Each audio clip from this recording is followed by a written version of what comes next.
Good morning. My name is Hyeonjin. I'm a master student in Professor KTX's lab. Thank you for taking the time to attend my TFES today. Today, I will present a screening framework that used lateral acceleration data in service train to narrow down where inspection should look first. As speed grows up, even small track is regulated, amplify the vehicle response, so continuous monitoring becomes a key safety issue. This study explores how in-service train data can complement periodic inspection. The talk follows one logical thread. I first show why periodic inspection is not enough and how lateral acceleration can fill the gap. Then I walk you through the proposed framework and its experimental results, and finally ask whether those results can be trusted. In short, 3 questions: why screening is needed, how it is justified, and whether the findings are reliable. First, introduction. Let me start with the global context. High-speed rail networks are expanding worldwide with more lines in service and more under construction. And as operating speed rises, track stability becomes more critical. Even small irregularities can pose a major safety risk. So continuous monitoring becomes essential. Above 200 km per hour, small track irregularities amplify the vehicle response non-linearly. So the need for continuous monitoring grows with speed. At the same time, revenue trains themselves are already instrument. The data needed is already being generated every day. Periodic inspection has 3 structural limits. First, a temporal gap. Inspection runs about 1 per quarter, and irregularities can reach the intervention limit between scheduled runs. Second, a coverage gap. One inspection cannot cover the whole network at once. Third, cost and safety limits. TRC are expensive, and on-foot inspection carries safety issues. This study does not replace this inspection. It complements them with always-on data from in-service train. This motive of paradigm shift. Time-based maintenance run on a fixed schedule regardless of state. Condition-based maintenance responds to actual state, and in-service data make this continuous. CBM has 3 stages: monitoring, screening, and diagnosis. This study sees at the screening stage, narrowing the network to short, linked lists, not replacing diagnosis or inspection, but providing the input list they can act on more efficiently. The overall aim is to bridge the periodic inspection gap using in-service data. I pursue 2 goals. Goal 1 is to develop an adaptive confounder-aware screening rule. By adaptive, I mean that the normal range itself shifts as operating context shifts, a conditional range that responds to speed, route, and wheel-wear state. Goal 2 is to identify a statistically grounded candidate section, a coverage guarantee from a conformal calibration and multi-channel spatial agreement from K-board. Again, this is screening, not a diagnosis. Next, literature review. Why lateral acceleration? The bogie lateral signal directly reflects wheel rail contact quality and track geometric change, and it sends continuously in revenue service. A key effect is hunting oscillation, a self-excited lateral motion from the wheel rail contact geometry. Track side change leave their tracks directly in that signal. But the same channel also carry heel wear effect. A one-wheel profiling changes the equivalent conic and therefore the vibration even when the track has not changed. A joint model is therefore needed to separate the track signal from the wheel side confounder. Before reviewing prior work, let me briefly define anomaly. An anomaly is a signal that crosses a normal range threshold. This framework is shared across all generations. Only how the boundary is drawn change. The first used a fixed line. It's simple, but it does not adapt. The second uses an adaptive curve, more flexible, but still deterministic. The third used deep learning. It captures complex patterns, but wheel wear and seasonal effects are mixed. This study takes a different approach. I use an adaptive prediction band. and separated wheel wear and load with a static stream and aggregating voltage channel with K-baud. This combination closed the 3 gap. From this review, I identify 3 gaps. Gap 1, a fixed threshold. Do not adapt to operating contact, they overflagging at high speed or miss defect at low speed. Gap 2, wheel wear is very moduled as non-confounder, so wear-induced vibration can be misattributed to track degradation. Gap 3, no statistical coverage guarantee. Most methods use deterministic score without confidence calibration. Our framework addresses all 3 with a static stream, conformer calibration, and K-baud screening. Section 3, data description. The data cover about 1 year of operation from a single EMU-320 trainset. The input are voltage channel of lateral acceleration, 1 per bogie across 7 cars, along with speed. Static features include wheel wear and monthly mean temperature. GPS project all signal into 200-meter spatial bin. For data splitting, within each month, a portion of day is held out, so every month is represented in both sides. The holdout is split into 3 parts drawn from the most recent day to reflect the latest distribution. Pre-processing is a 6-stage pipeline. Briefly, it integrates load stream, label operation and train number, compute chain age and correct GPS, then merge wheel maintenance and weather data. The output is a spatial aligned dataset at 200-meter resolution, the foundation for our spatial consensus algorithm. The 200-meter resolution must be reliable, so I cross-check it using 2 independent estimators. On the left, chain age from speed integration shows stable scale factor across all train number with 0 warning. On the right, GPS after RTS smoothing converges within 1 meter of center line in nearly all cases. The 2 estimators agree closely across all routes. The high fitness is 1 meg repeatability claim in Chapter 5. We need a static stream. Here is why. On the left, a wheel reprofiling event study. Across 59 reprofiling events within the same speed window, the vibration dropped immediately after reprofiling. It is direct evidence that wheel wear confounds the lateral signal.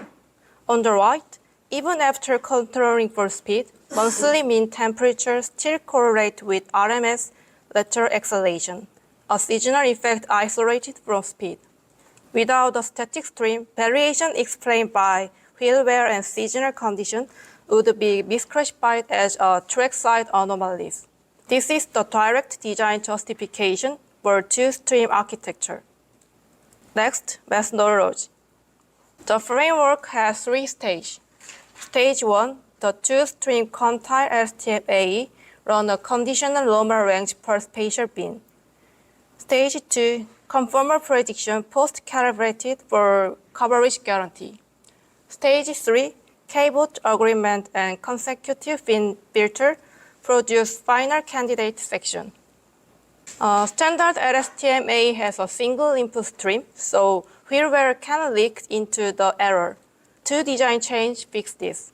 First, a static stream. Wheel wear, temperature, and load enter through a separated embedding and fuse with the dynamic latent. The static stream does not predict the response. It tells the model how wide the band should be for the current operating contact. Second, the quantile head. Instead of a single point reconstruction, the model output Q05, Q50, Q95, a prediction interval, not a point estimate. The takeaway is simple: 2 minimal change, a static stream for confounder control, and a quantile head for adaptation. For training, I use pinball rules. Asymmetric penalty push Q05 and Q95 to conservative found for anomaly detection. What I run is a conditional normal range, not a single mean. At a low speed, a fixed threshold is too high, so it missed the real anomaly. At high speed, the data crosses overflagging. This corresponds directly to goal 1. Next, conformal prediction. Long quantile do not guarantee 90% coverage. Conformer prediction fix this post-hook. I use a held-out calibration set to compute additive correction per quantile, shifting the band to recover target coverage. After the model output, I apply 3-step screening. Step 1. For each 200-meter bin, each of 40 channel is flagging independently. Step 2. Since the train set is about 200 meters long, a single defect span labeling bin. I merge them, then keep only bin where 7 or more channels exist together. Step 3. I keep only run of 3 or more continuous bin, 600 meters or more, matching the typical extent of track defect. The parameters are anchored in train set length and maintenance scale. Section 5. Experiment. First, overall model performance, training, validation, and calibration are kept on strictly non-overlapping data flow. So these four metrics report how well the model captured the normal range. MAE, medium error, MPIW, a compact bender, the PICP captures 91% of truth, and IS90 confirms the trade-off is well-balanced coverage achieved without inflating the band. There are two spatial tracking examples, a trailing car and a motor car. Motor car is a powered car with motor bogie. Trailing car is an unpowered head car. The two have distinct vehicle dynamics. Points exceeding the 90% band appear as same chain age in both sensors. This is the empirical foundation of K-bot. Real anomaly show up across sensor, single sensor noise does not. Aggregating across all operating day, I obtained 19 for repeat hotspot cluster mostly on line A. The x-axis show normalized chain age 0 to 1. The heat map shows spatial repeatability across months. What matters here is not any single location, but the pattern itself. Vertical bands appear at consistent chain age month after month, while most of networks stay cold. Since maintenance records are on A level, I don't label this hotspot as confirmed defect. Instead, the same location coming back is more important than the total count. To verify the validity of two-stream architecture, I've confirmed the static stream rule through a controlled ablation. I compare dynamic plus static against dynamic only under the same training pipeline. On reconstruction quality, they are nearly identical. The ablated model is just as accurate and just as well calibrated. But on screening output, the difference is clear. Dynamic only produce make many more segments and many more hotspots for inspection. The two-stream effect appear in candidate filtering, not reconstruction accuracy. To confirm that our threshold choice are not driving the result, I run a sensitive analysis on key parameter. PICP remains stable across all speed thresholds, so conformer calibration is robust across speed regimes. K-bot in the middle is the dominant control, changing it from 3 to 9, control the segment count by 1 then 2 order magnitude. Consecutive bin act as a monotone filter. At the last, across the multiple seeds, hotspot count vary by about 22%, but top hotspot location remains stable. The where is robust even when the how many change. Since I have no label, I built my case on 3 separated lines of evidence. First, statistic. 2 shuffle tests, both with very small p-value. The pattern is not random. Second, physics. All top 5 hotspots sit on tunnel or curve, known as weak point on the line. Third, internal logic. Our ablation results match what theory predict. None of this is a label, but together they all point in the same direction. Final section, conclusion. Let me summarize the contribution. On the academic side, 4 contributions. The most central is Two-Stream Quantile LSTM-AE, modeling wheel wear as a static confounder, designed not previously reported in service high-speed railway monitoring. On the practical side, the key point is straightforward. No new hardware, no additional cost, existing operational data produced on inspection-ready candidate list. Together, continuous screening complement the inspection cycle identified at the start. There are two limits of this work. 1. No ground truth label. This is not a flaw of my method, it is how this field works. So I report results as a screening tool, not a final answer. 2.